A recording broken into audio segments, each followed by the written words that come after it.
What's up, guys? 0-1 yesterday. The Minnesota Twins did not get there. Clark Schmidt for the Yankees, a surprisingly good start. A lot better than I thought. Joe Ryan, a bit worse than I thought he would be yesterday. What can you do? We move on to today. We'll look at this huge card today. It's a big Friday card, man, mostly in baseball.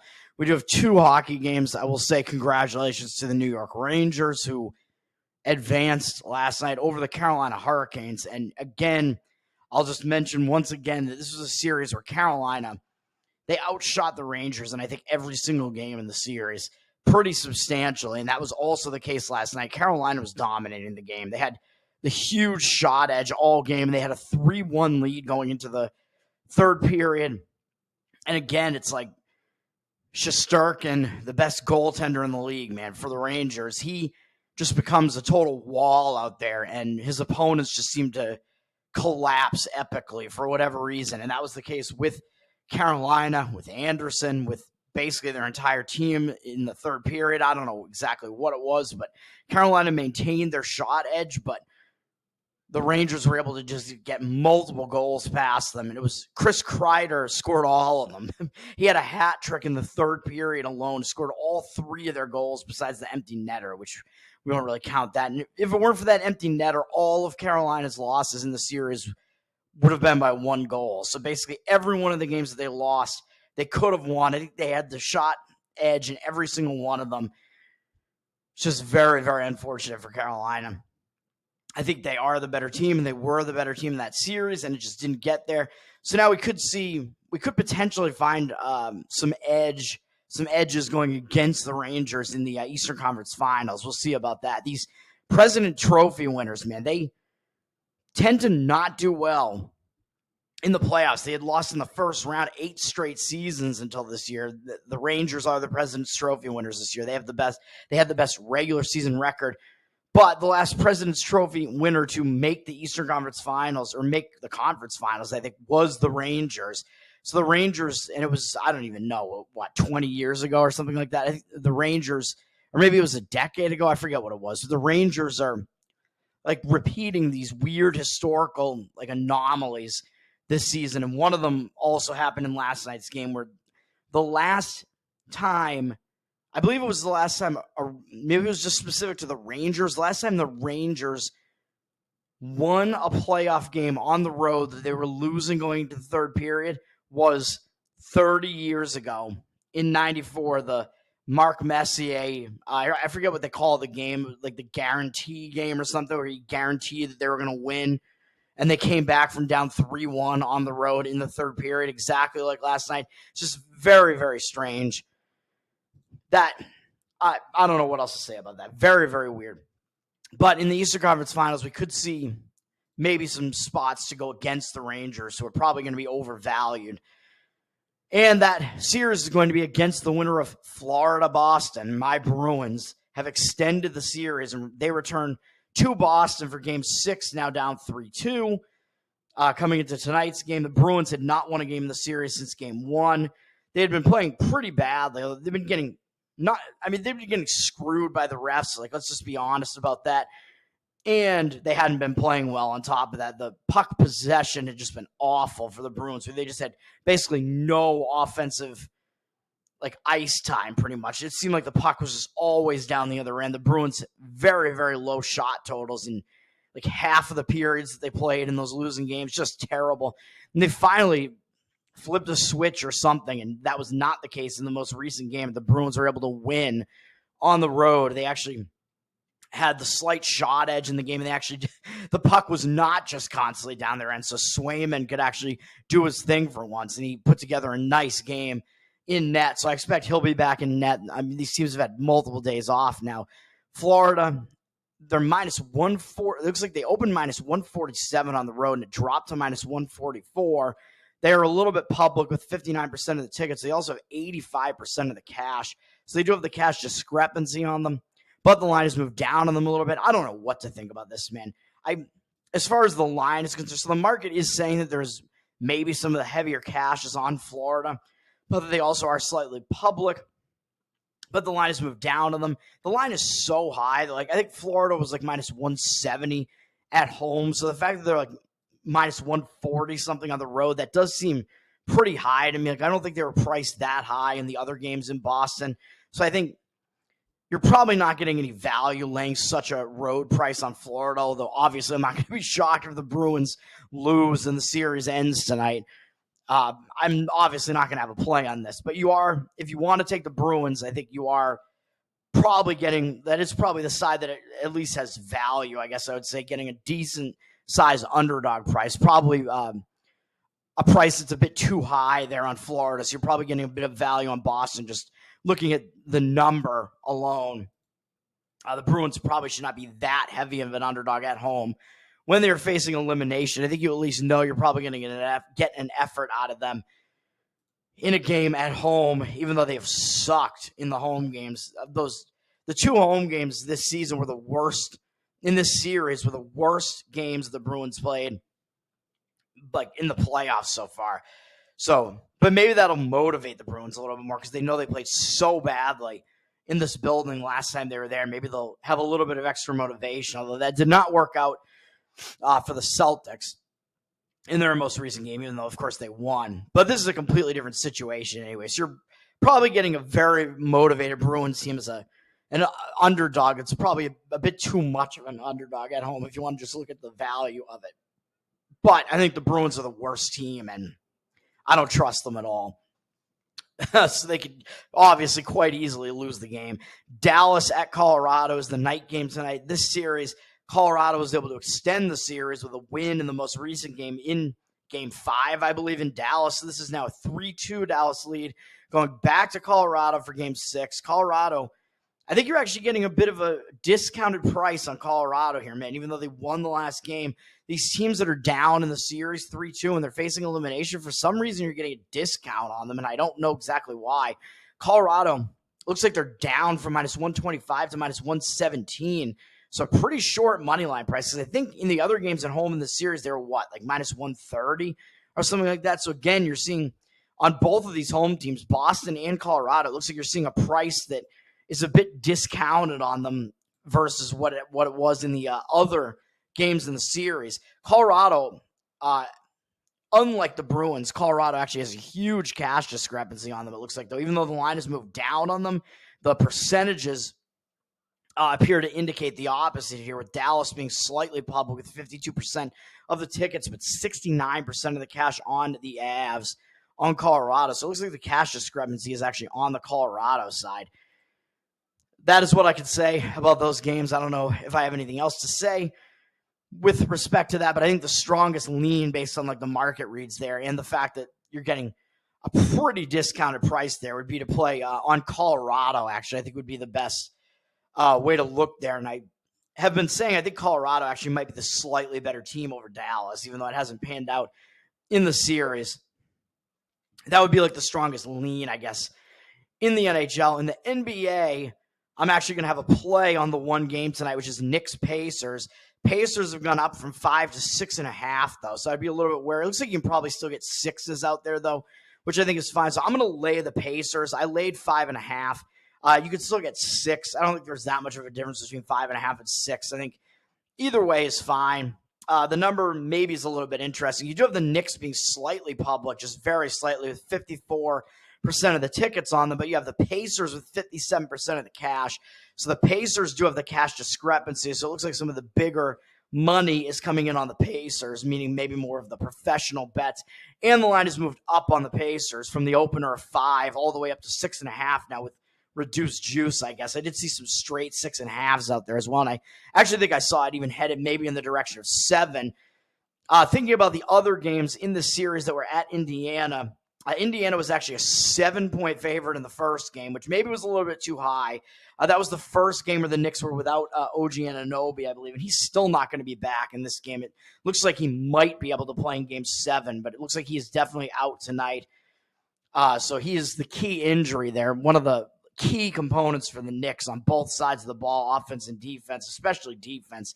He is out again here, but we're getting a little bit of a short price, actually, especially at the 5.5 that I got. I think, well, I don't know really, because I think the 5.5 is probably about where it should be, because that's where it was actually in Game 4, where the Pacers just won in a complete blowout after a close win in game 3 where they didn't cover. They won and didn't cover the big 7-point number. And then even though Anunoby was still out in the next game, the books had to adjust a little bit down. I think maybe just based on that one result, the books adjusted down. But I think the 5.5 was closer to like a fair line there in game 4, and the Pacers won in a complete blowout. So now we're getting a line that's kind of between those two numbers. But I like the Pacers side here. I think at 5.5 or 6, I think that's kind of a fair line. I think that's probably right about where the line should be. And then you get the situation on top of it, which I think is why it makes sense to play the Indiana Pacers here. I mean, in these playoff series, man, you play on a team coming off of a blowout, which that was the case with the Knicks coming into the previous game. The Knicks were coming off that monster blowout by 32 points where they gave up 121 points. But now it's the Pacers in that spot where the Pacers gave up 121 points in the most recent game, and they lost by 30. So now it's the Pacers are going to be in that bounce back spot. So these teams that get absolutely annihilated, man, they're the teams that have all the adjustments to make. And the team that won in the blowout, you don't really have any adjustments to make going into the next game. You're feeling pretty good about yourselves. And the Knicks might even be in a situation maybe like Denver was last night, where maybe you just don't care enough about that game, thinking, well, we have 2 shots at this, and if we lose this game, we still have another game at home. I don't know if the Knicks are going to quite be in that mindset because of all these injury issues that they have, but the injury issues might also be fatiguing them at this point. So the Pacers at least have like the deeper team coming into this.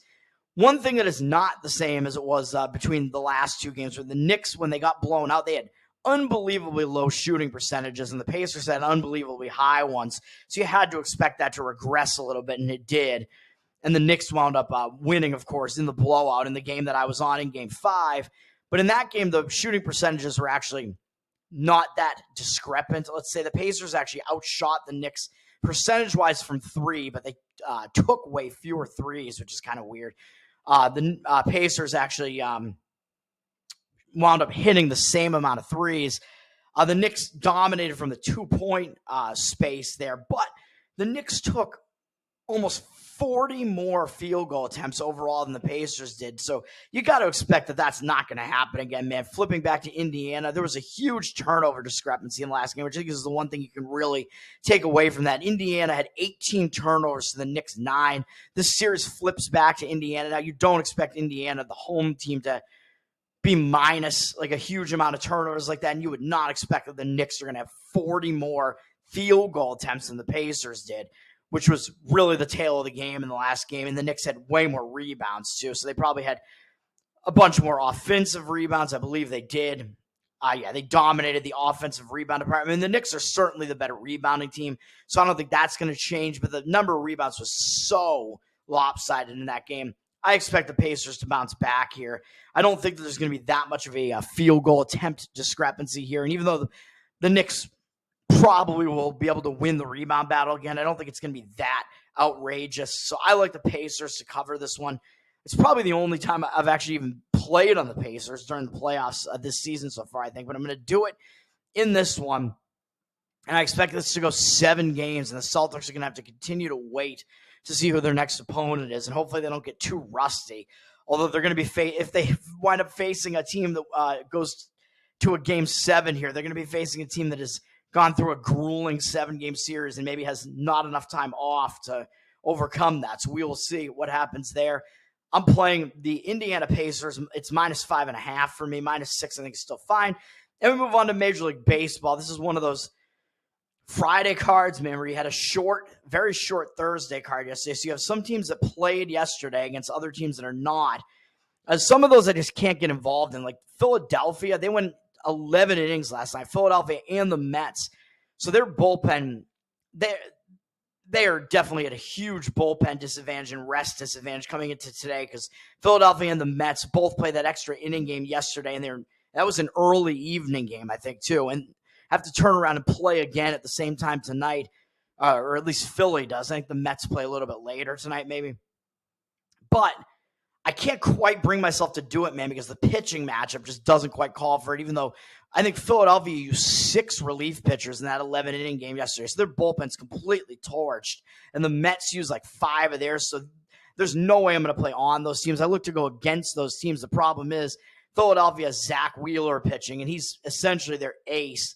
And he's coming off a pretty bad game, but against Miami, no less, who is a really crappy team. I don't know what that game was. That was a total outlier. So Wheeler is also in a bounce-back spot. So I expect Wheeler to do a lot better coming into this. And I think his stats are probably fine against Washington with Jake Irvin going, although I think Irvin's stats are actually pretty good against Philadelphia too. But I don't want to fade Zach Wheeler, man. I can't do it, even though you're going to be playing a full game here and saying that you think Philadelphia's bullpen is at a huge disadvantage. But Wheeler could go deep into this game and kind of rescue their bullpen and kind of negate that. So that's the problem I have there. So I can't play against Philadelphia there. And for the Mets, I would be more likely to play against the Mets, but the problem there is they have Christian Scott making only his third Major League start ever. And his first 2 starts have actually been good, even though one of them was against the Atlanta Braves. He only gave up 3 earned runs in that one and went 6 innings and had an 8.2 strikeout walk ratio. So Christian Scott is off to a good start, man. So you have this good young pitcher who has never been seen before by these Miami bats, and Miami's offense is just not good, man. So you could see Miami's offense struggle with just having weak hitters in general, and they're having to face this good young pitcher that they've never seen before. So I can't fade that either, even though maybe Scott won't be able to go deep enough into this game to kind of negate the huge bullpen disadvantage for the Mets coming into this game, the rest disadvantage. But Scott has pitched, I think, 6 games in each of his first 2 starts. 6 2/3 and 6. So he's off to a decent start that way too. So he could go deep enough into this game, especially against a weak hitting Miami team, to save the rest of the bullpen there. And I don't trust Luzardo on the other side for Miami, even though I think he has decent stuff that is shown from time to time. His stats this year are just pretty bad. He's got a high ERA, high whip, nothing to really like about it. His stats against the Mets in his career are actually pretty decent, though, and it's a pretty big sample size. But I just can't do it, man. I'm just not going to be able to do it, not going to be able to get involved in either of those. And then what else we got going on here? Boston also, they played yesterday, and they totally burned out their bullpen yesterday. So that's a problem, because otherwise I would like the spot for Boston as well for a lot of reasons against St. Louis. St. Louis is returning home from a road trip, and they have Kyle Gibson pitching. And he's a guy who was on Baltimore. So the Red Sox have seen Gibson before. And I think they've done pretty well against Gibson. I think he's kind of overperforming this year a bit too. And we've seen his whip rise a little bit up into the 1-2s now, which isn't horrible, but he's starting to kind of regress a bit. And yeah, the Red Sox have almost a 300 batting average against him lifetime. So the Red Sox have an advantage in the starting pitching matchup and in the situation as far as the fact that St. Louis is returning home from a road trip. So it's not a good spot for St. Louis. It's a typically distracted spot. They have the pitcher who's very familiar to the Red Sox hitters, and the Red Sox have been able to hit him pretty well. Brian Bayo is pitching for Boston. He's their ace, if you want to even consider the fact they even have an ace. I don't know, but he's pitched pretty well so far this season, and he's never been seen before by these St. Louis hitters, and St. Louis's offense is not that great. So all of that, like, almost put me on the side of the Red Sox in this one, and we've seen the line flip from the Red Sox being a plus 110 underdog up to a minus 106 price on them. So they're still like kind of the underdog, because St. Louis would still probably be about minus 1, maybe 14 or so with a price like that. But you're seeing the line move in the Red Sox direction. It might flip to the point where the Red Sox go off the actual favorite in this one on the road. And when you have a team returning home from a road trip and they wind up going off as the underdog, that's also a bad spot in baseball historically. But we see a major cash discrepancy on St. Louis in this one, with 81% of the cash on them, even though there's 83% of the tickets on the Boston Red Sox. So the Red Sox are public because they are the Red Sox. They have all that name recognition, and they have the better record so far this year, which I think the Red Sox are not as good as their record looks. St. Louis, I think we're just not even really sure how good or bad they really are. I think their hitting is definitely not that great, but St. Louis is getting a lot of the cash discrepancy here, although that conflicts with what we're seeing in the market movement there on the line movement, where it's moving towards Boston. But the thing that makes me not want to play Boston, even more so than those market percentages there, the fact that the Red Sox did play yesterday, even though they are now starting a road trip, which that tends to be a positive, but they have the rest disadvantage because they played yesterday and they really torched their bullpen in a loss in a divisional game to Tampa yesterday. Red Sox had to really dip into their bullpen after Criswell didn't do well and didn't go deep into the game at all. Red Sox had to use 5 relief pitchers, so that's a disadvantage there, man. So if we get into the bullpens in this one, there's no way that I could trust the Red Sox there. But what you could do in this one is play the Red Sox as a first 5-inning wager in this one. And actually, now that I think about it, I'm kind of considering doing that because you take the bullpens completely out of the equation. Nah, I still won't do it, but that's the way that I would do it here. I think you do have a situational edge early in the game because St. Louis is returning home from a road trip, and you have the starting pitching edge for all the reasons I just said. So Boston first 5-inning would be the play in that one if you're going to play that game. I won't do it. I just can't quite do it, but that is the way I would do it in that one. I will move on to the actual games that I have. Well, I will mention also weird situation here with Pittsburgh and Chicago where Paul Skeens is pitching, and he's only making his second start in the majors. His first start was a bit hit or miss, kind of literally, I guess, because he did give up 3 earned runs in only 4 innings, and he gave up 6 hits and 2 walks. So he put too many men on base, but he also had his strikeout stuff working with 7 strikeouts. And I think he pitched pretty well for the first few innings, and then he just started to maybe tire against a pretty tough Chicago Cubs offense. But who's he facing tonight? Oh, crap. Yeah, he's facing the Chicago Cubs. So the advantage that you would usually get from a young, like highly touted prospect with really good strikeout stuff like Skeens basically completely goes away because the only lineup that's actually seen him before is Chicago, and he's facing them again tonight, the Chicago Cubs, and they just faced him. So that puts Skeens at a little bit of a disadvantage there. So there's no way I'm going to jump on Skeens again in a spot like that. But Kyle Hendricks, nothing really impressive about the way he's been pitching this year. He's been pitching awful, but he does actually have good career numbers against Pittsburgh, but he's getting up there in age, and his stats this year are just so bad that there's no way I'm going to ever play on Kyle Hendricks, I don't think either. All right, and the plays that I actually have today, all right, how am I doing for time here on this video? All right, we're getting a lot done. We're being kind of efficient here today. I do have 2 Major League Baseball plays. One is playing a decent-sized favorite here on the Toronto Blue Jays. This is going to be a spot that I like, even though I have to play on a pitcher that I don't necessarily love. But I think both starting pitchers in this game kind of have issues here. Toronto, they're a big favorite, man, and I think for good reason. They're sitting at minus 170 as a home favorite. I think if you take them on the run line, I think that's probably going to be the way to do it here. Although if you want to lay them minus 1.5, you're laying a bit much on the run line there, asking them to win by more than 1.5 runs, but you are paying a cheap price for it at plus 120 something, maybe even more, 126 you can even get on that one. Instead, I think you could lay minus 1 and lay about minus 120 something on it. Let me see, what is it? What is it at here? We are looking at minus 1, minus 128 on that one. So, yeah, you're laying a bit of a price, but you're taking the money line down from minus 170 to minus 128, essentially.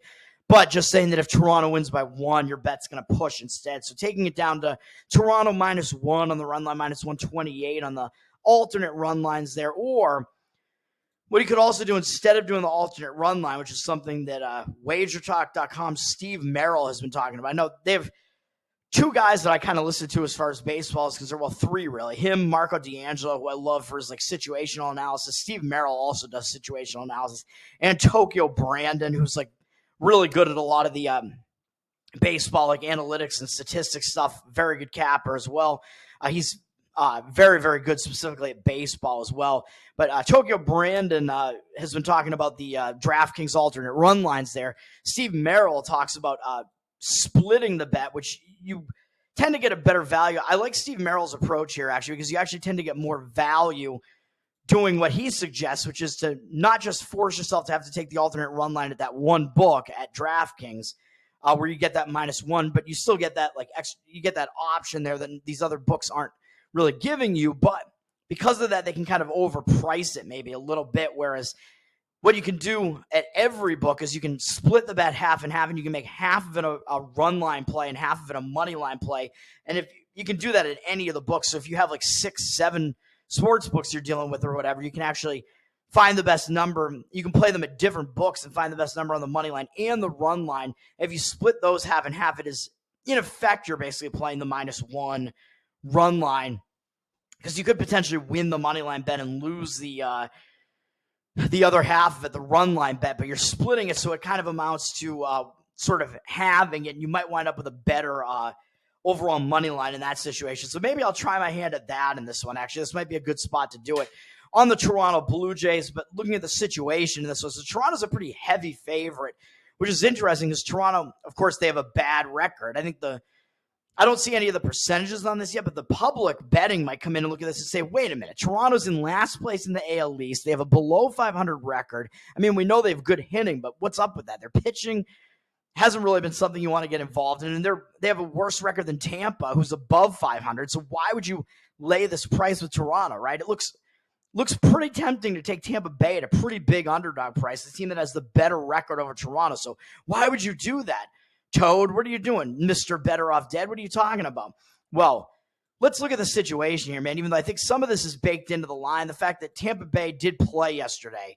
So that's a disadvantage for Tampa, as Toronto did not play yesterday. Tampa used a lot of their bullpen as well in that game against the Red Sox. Littell didn't go very deep into that game. He went 5 innings, so Tampa had to they wound up using 5 of their relief men, including some of their better relievers, to hold off the Red Sox in that game. So Tampa really worked their bullpen yesterday to try to get that win. Big divisional win for Tampa. Now they have to quickly turn around and go up into Toronto off of that, whereas Toronto had yesterday off. They were returning home from the road, but they only played one series on the road at Baltimore. They're returning home from that, and they had yesterday off. So I think Toronto's going to have they're in the much more rested spot. And they also had a rain out on Tuesday.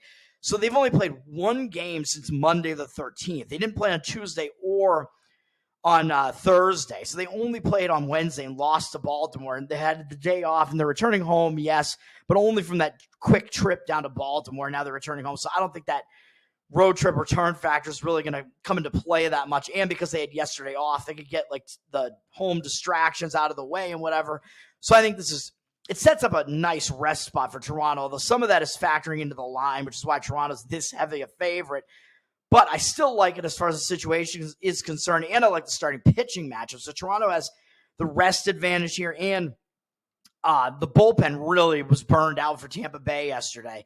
So I think that's all a disadvantage there. And Toronto kind of has like a little bit of the travel edge too, because they already have been home now for an extra day. And looking at the starting pitching, there's nothing to like. Well, really, there's nothing to like about the way either of these starting pitchers have played so far this year. But Tyler Alexander for Tampa, even though he is the younger of these two pitchers, there's nothing to really love about him over the course of his entire career. I mean, this season is kind of in line with how he's been over his career.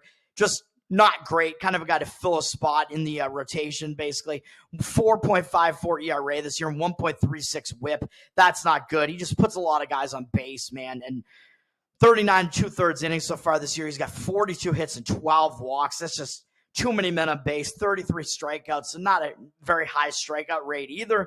Kind of in line with just the way he's pitched over his entire career. He's always just kind of put too many men on base with a 1.29 whip, which looks a little bit better because last year with Detroit, he had a 1.11 whip, but I think a lot of that was because he spent almost the entire season as a relief pitcher last year. So that actually will kind of help some of your stats like that. As a starter, he's been worse throughout his career. Just including all of it, he's got a 4.49 ERA and 1.29 whip and only 306 strikeouts and 86 walks and 381 innings. So he hasn't really walked a lot of guys. His control's been okay, but his strikeout numbers pretty low, and he allows too many hits, man. He's definitely too hittable. And then looking at him versus Toronto's a pretty potent offense. Toronto has done fairly well against them. Not the best numbers that you'll see, but Toronto in a pretty big sample size. They've seen him before. They're 19 for 67 off of him over their careers with 3 doubles, triple, 6 home runs, and 11 RBI. So a lot of long balls against them. He does have 9 strikeouts and 2 walks against them, so a decent strikeout walk ratio, but it all amounts to a 284 batting average for Toronto's hitters against Alexander, which is pretty good, and a 931 OPS. So he's definitely struggled against these Toronto hitters, and I think Toronto has the better offense over Tampa Bay, man, even though Toronto's offense just hasn't really arrived yet this season for the most part. I think we're going to have to see them turn it around, man. I mean, they have some stud hitters on this team. Some of these hitters are too good for that not to wind up being the case for Toronto. And then looking at the other side of things, we got Toronto Chris Bassett is pitching for Toronto. I don't love him. I mean, his stats this year are basically as bad as Alexander's, 5.06 ERA, but an even worse whip at 1.55. So that worries me. He has been getting lit up this season. He's given up 46 hits at 42 2/3, but he's walked 20, which is really why his whip is so high. 40 strikeouts is not horrible, but the 20 walks, he's got to get that down, man. These walk numbers have been awful. Although in his 2 starts in May so far, he's gone 6 and 6 and a third innings, 12 and a third total, only allowing 7 hits and having a 10-3 strikeout walk ratio. And one of them was against Philly. The other was against Kansas City. So not against like the totally weakest offenses really there. So he's maybe starting to turn it around a little bit. And he's faced some pretty tough offenses this season, man. He's faced the Dodgers, San Diego, Yankees, Houston. I mean, there hasn't been that much let up in who he's faced this year so far. And his one really bad start was against the Dodgers, which is skewing his numbers a bit. So I actually trust Bassett a little bit more. And if you look at his stats over his career, like the last several seasons, his whip has been below 1.2 with Oakland and the Mets, and then last year with Toronto. So I think he's the more trustworthy pitcher, kind of the more consistent pitcher with a 3.55 career ERA and more of it as a starting pitcher. He's been a starting pitcher and pitched full seasons for a while now, even though I know I've found reasons to knock him as well, but that's not bad. 1.21 whip, not really bad either. Not a huge strikeout guy, 897 strikeouts in 980 innings, so never really was coming in and blowing people away. But 307 walks, that sounds a bit high, but I don't think it's that high with that huge amount of innings pitched.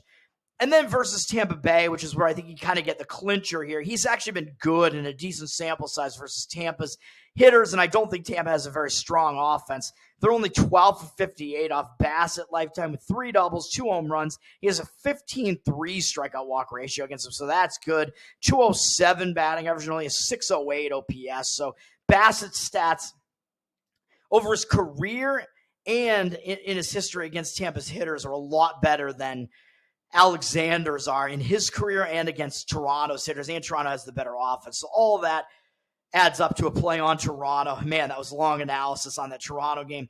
That's one of my Major League Baseball plays. Either laying the -1 run line, or you could split it with the -1.5. Maybe I'll wind up doing that, split the -1.5 and the Toronto run line in that one to kind of make your own -1 run line there and maybe get a little bit of a cheaper price.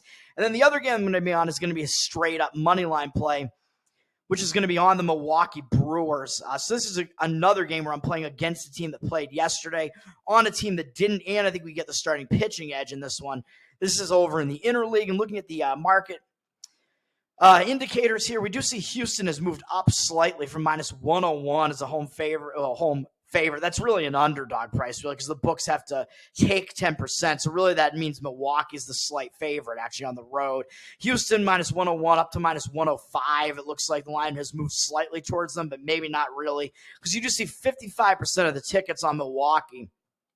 You'd think Milwaukee might even be more public than they are here, because Milwaukee obviously is the team with the better record, but the thing is, Houston still carries a lot of weight behind their name. Like, everybody knows how good they've been in recent seasons, and Houston has now won 5 games in a row, so they maybe look like they're starting to turn it on a little bit, and maybe they are. I mean, Houston does still have a lot of good players on this team. Some of their injured pitchers are coming back. They do still have good hitters and whatever, but Milwaukee with 55% of the tickets, which is understandable, I guess. So they're only very slightly public, not heavily public, but it looks like they have 86% of the cash. So I like seeing that. So it looks like the heavier money is kind of in agreement with me coming in and taking Milwaukee. And I like it, man. Houston, like I said, they're on a 5-game win streak, but I mean, how much can you take away from that when they just had a 4-game sweep against Oakland, who, even though Oakland had a nice run for a little while, we're starting to see, I think, the true Oakland, who were the worst team in baseball last year, and they have a lot going on where it looks like they're probably going to move to Vegas. I think that's definitive now.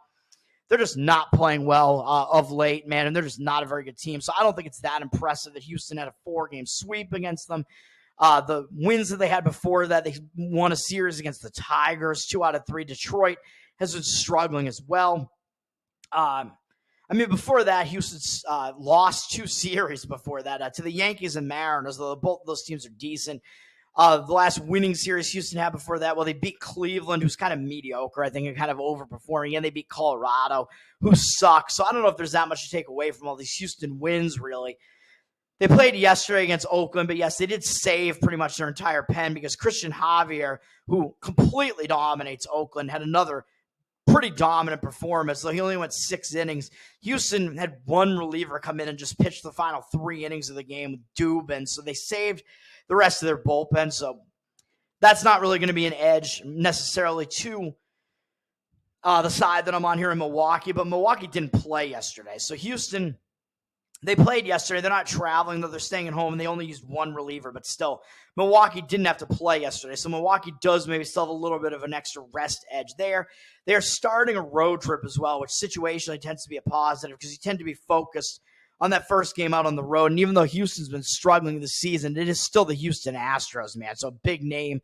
You still might get focused when you're starting a series against Houston, even though Milwaukee is coming off a nice series win, divisional series over the Pittsburgh Pirates. Pittsburgh has kind of been struggling this year, so Milwaukee probably will show focus here against Houston team that, of course, like I said, they're a big name in baseball for sure. So I think Milwaukee's probably going to show focus here. And then looking at the starting pitching matchup, I mean, come on, this is a pitching mismatch. Milwaukee has probably their best starter going, Freddie Peralta, 1.05 whip this year. That's a nice low whip that you like to see. 3.63 ERA, pretty good ERA, although it's maybe slightly high.